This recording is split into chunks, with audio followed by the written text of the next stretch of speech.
Ísak, þriðir beint aftur upp. Hvernig var tilfinningin að ná að gera þetta fyrir uppeldsfélagið? Já, svona, ekki að segja þetta, við ætlaði að leiðrétta á við á undan og við gerðum það og náðum miklu stemmingu í klubbinn og bara áttum mjög skemmtilegt tímabil saman, þannig að það var bara gaman.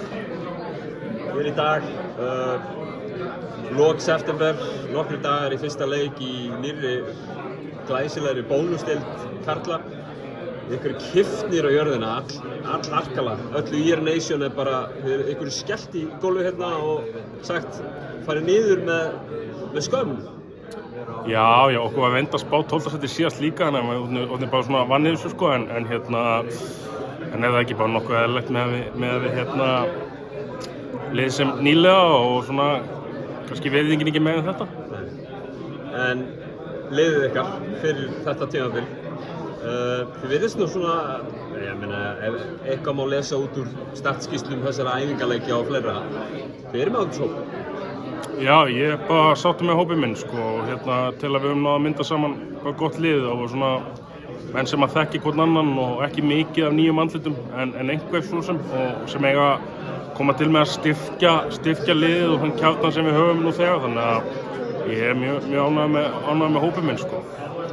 Einhverju kastaði fram að leikmaður eitthvað Jacob Falco sé kalla, hann er kallaður á götunni hvíta, hvað var það? Hinn hvíti Remi Martin, vantilega ánægður með Já, hann var líka kallaður lélegasti kani deildana í podcasti hjá þér, þannig að það er svona annarkot ofið að vani ef við ekki að vona hann sé að einhverstað mitt á milli og þá erum við bara í fínum málum, sko.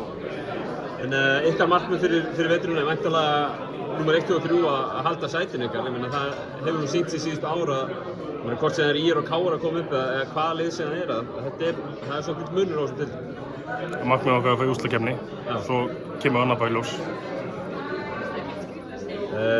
Hópurinn svona í heild er farandi inn í tímabili sem byrjar núna í næstu viku, er hann heill? Já, Colin er aðeins búinn að glíma meiðsli, en annars hefur held ég allir svona, ef við gefum smá frí helgina eða allavega á laugardaginn, þá held ég að þið verði með ferska lappi í næstu viku. Kærar þakkir Ísak og gangi ykkur vel. Takk.